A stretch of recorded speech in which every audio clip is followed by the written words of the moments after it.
Okay, so here's the thing. Bridge is a game that has a lot of memory work, and that can be really overwhelming for some people.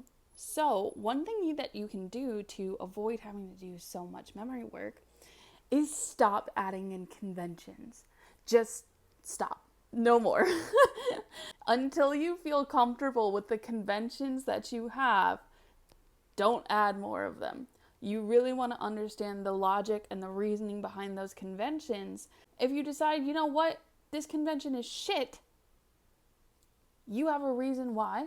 You can move on, you can pick something new, and then you can invest the memory work into that, something that is reasonable and helpful.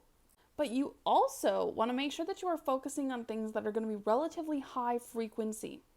Now, this can be hard because bridge is kind of random in terms of the boards and what cards you are dealt, but that's half the fun. You never know what's coming up.